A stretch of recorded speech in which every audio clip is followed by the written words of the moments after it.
Andrew Mitchell from NICE, who's going to talk to us about a NICE perspective. Thanks very much. Do I get to start now, ahead of time? Is that cheating?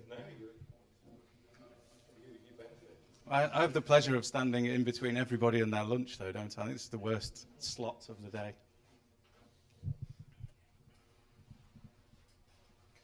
So, afternoon, everyone. I'm Andy Mitchell. I am Associate Director of Information Architecture at NICE.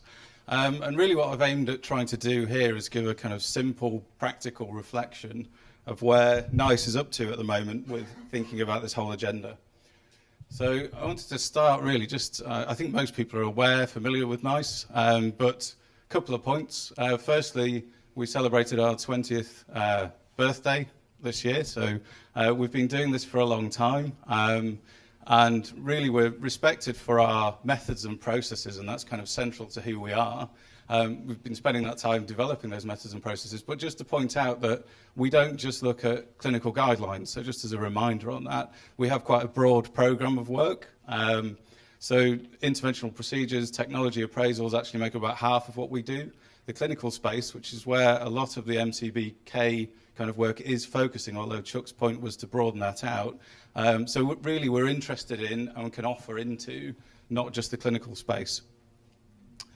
So in terms of that's sort of what we do, how we go about doing it, just borrowing this from the HRQ, the kind of 4 steps towards executable guidance and where we are on this. I think it probably comes as no surprise to say that we're pretty much on the left-hand side there in terms of we're at the space of publishing our guidance in a narrative form suitable for human consumption. You can do things with it. You can have computers look at that. You can use NLP, etc., etc. But in terms of this journey to executable representation of what we're doing, we've tried a few things. We've experimented with a few things. There's a lot of research still going on, and we're working with 1 or 2 in the room. But really, we are on the left, and the idea of kind of even moving to semi-structured representation of our information still eludes us at the moment. But we are committed to this journey.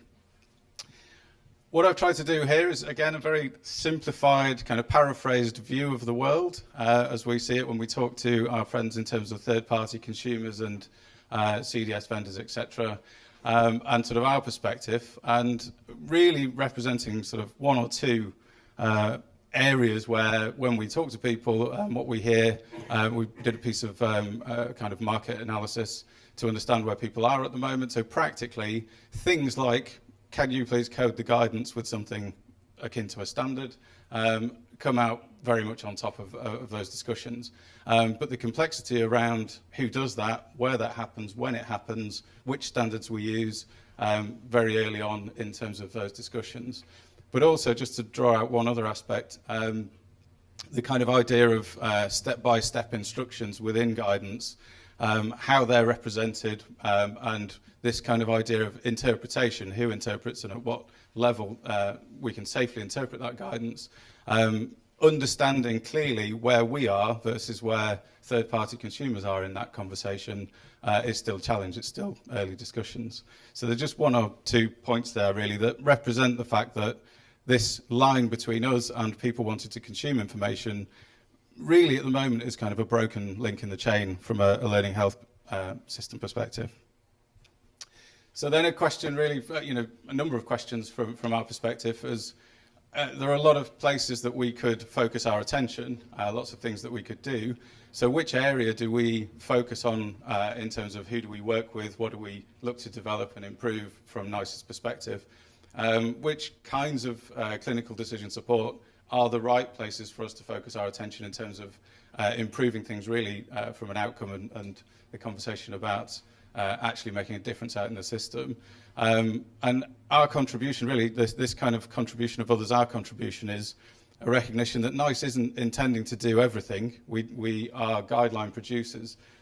There are others out in the system, and we really need to understand what the position is of everybody in that system so that we can understand what this halfway mark is in terms of structuring and standardising the knowledge that we produce.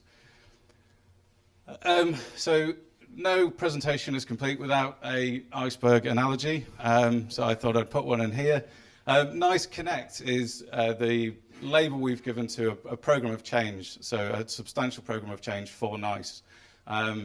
This is really about recognizing the fact that NICE does continually change in terms of our methods, our processes, but we need to undergo a more fundamental change in terms of how we're structured if we're at all to respond to changing user needs, changing technology opportunities, and really, if we think about the kind of iceberg as our guidelines that we are publishing, we don't just want to mark up those guidelines or have people kind of improve the structure at that point. The evidence that we use to produce those guidelines needs also to be structured so that we can maintain the guidance, maintain that knowledge, and we can do that more efficiently. So to take all of that into account is quite a fundamental change for the organisation. It's not simply for us about sort of improving the end product. So just some sort of practical points about where we might focus our attention. So we do a lot of work with committees, so subject matter experts in the health and care space, bringing those together to help us assess the evidence that we've brought in to address certain questions and develop this actionable set of recommendations in our guidelines. Working with those experts at the moment, we really see that we need to think about, I'll start in the middle actually, the kind of consistent use of control vocabularies so that we're clear within NICE, we're consistent and we're using a standard representation of some form when we talk about clinical concepts or health and care concepts. That's something that we really need to work on our own internal consistency in relation to then being able to translate our knowledge out to the wider system. We also need to think about this kind of logical flow, so the algorithmic content that we have. Not everything we produce has that within it, but where we do have that, we need to start to think about how we actually capture that and understand particularly where gaps might be. But we need to be doing this when we're working with those experts at the stage of working with committees, or we want to explore that, should I say. And obviously at the moment, we basically do this work, but we capture it into Word documents. We really need to think about different tooling and different approaches to capturing that knowledge, because essentially, if from my perspective, what NICE does is knowledge engineering, but at the moment we're essentially putting it into the wrong tool, which stops it from being useful to other people as much as it could be. So the last point is really we can't do this without working within a community. So we're very excited to start the discussions and to be a part of this in terms of thinking about how we move forwards. So just to say really it's great to be here and to start these discussions. So thank you.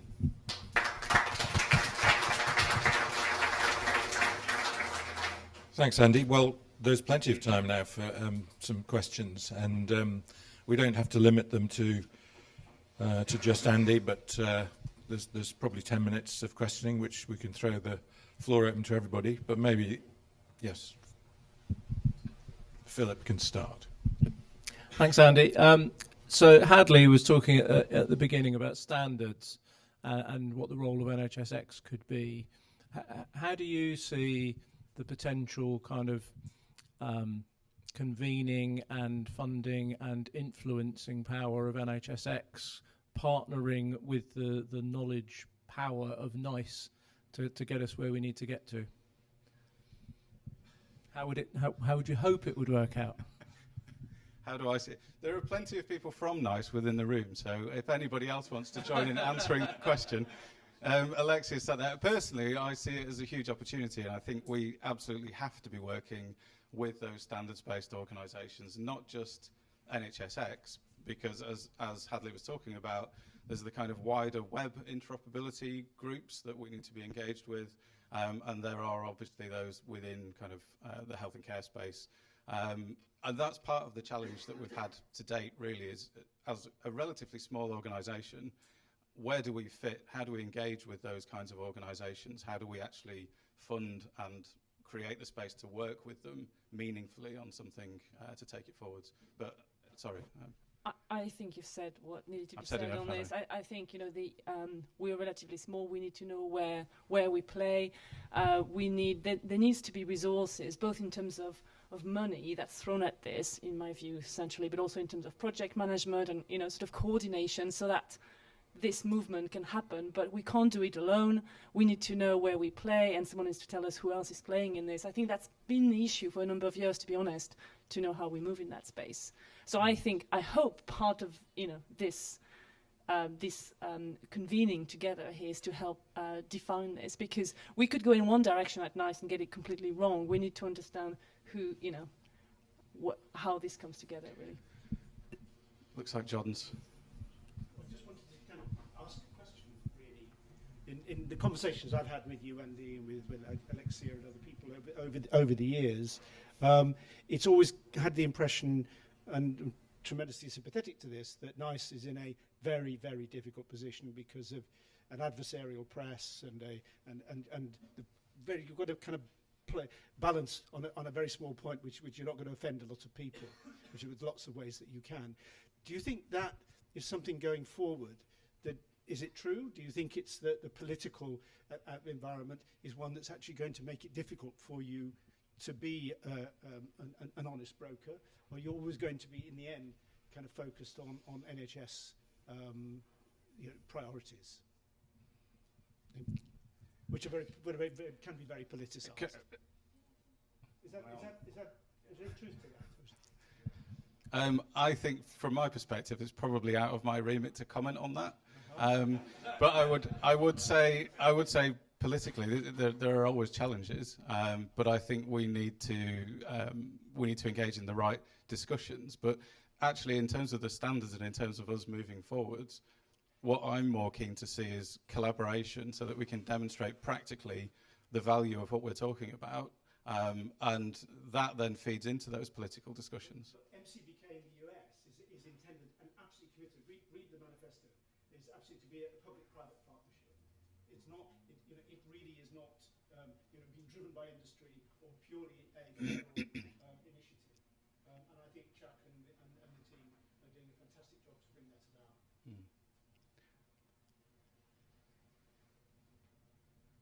Do you want? Well, you can hear me. Hi, Vasa Church in King's College, London. So to move things to a slightly less controversial arena, you're welcome. Having worked on digital for NICE for quite some time, you must have looked into what has been happening in the rest of the world.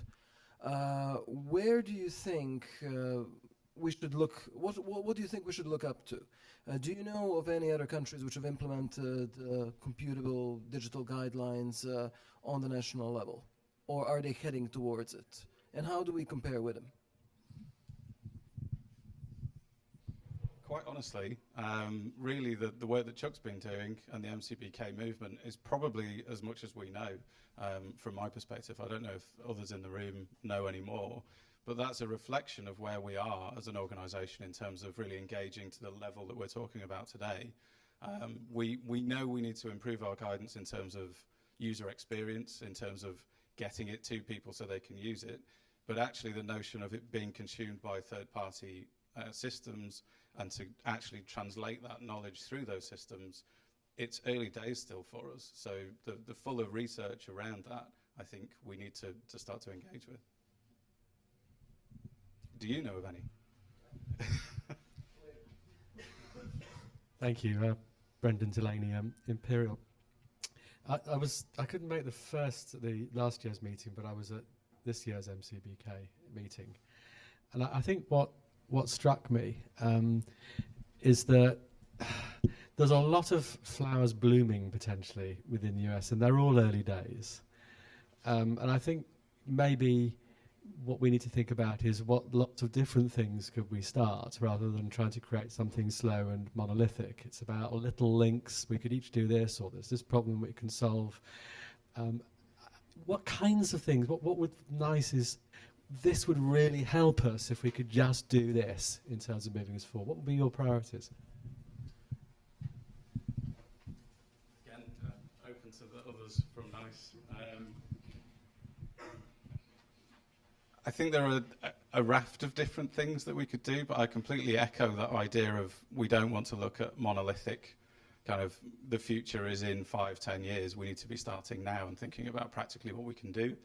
I would say that some of the things we've already tried, so we've tried a knowledge-based representation of some of our content, and we've worked with the likes of the CQC to think about how we can translate our quality standards into something that is reusable and is at that slightly more, it's marked up, but it's not fully executable level.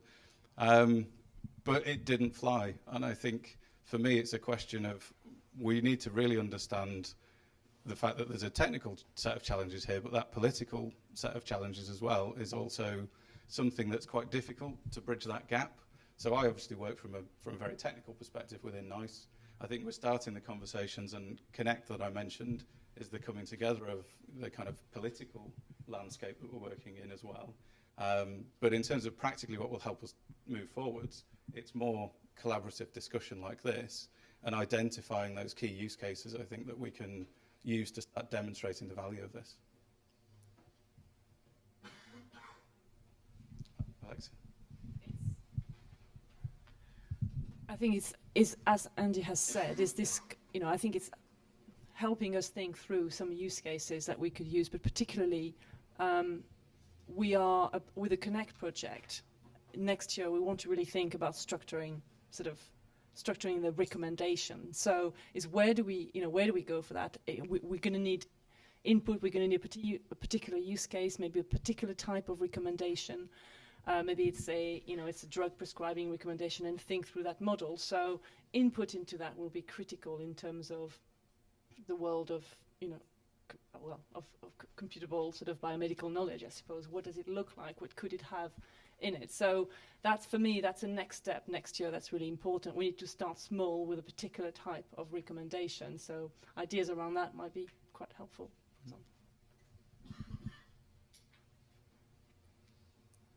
Is anybody else hungry? We can have questions for Neil and John as well. Anybody like supplementary questions to those two? Because if not, I think it would be... John wants to say something. Well, I'd really just like to reiterate in a slightly different way that, we're extremely keen to work with other people. We're just a brick in a very big wall, but we've got a pretty good brick. And we'd like to, find the cement mixers and the other suppliers who can do things. And I think we can collectively, we could really do something incredibly exciting. In some ways, the HDRUK and MCBK are doing a fantastic job. They're very well organised. But there are a lot of UK resources that we ought to have the confidence to build on.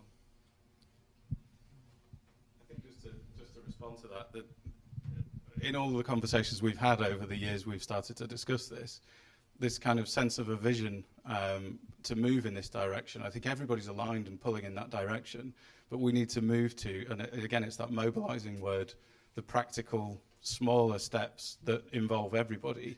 And for us, NICE Connect has come at the right time. It represents a real opportunity. It's not all about MCBK at the moment, and perhaps never will be because of the broad spectrum of what we're looking at. But it's an opportunity for us to really engage in some of these discussions and try and find those nuggets that move us forwards.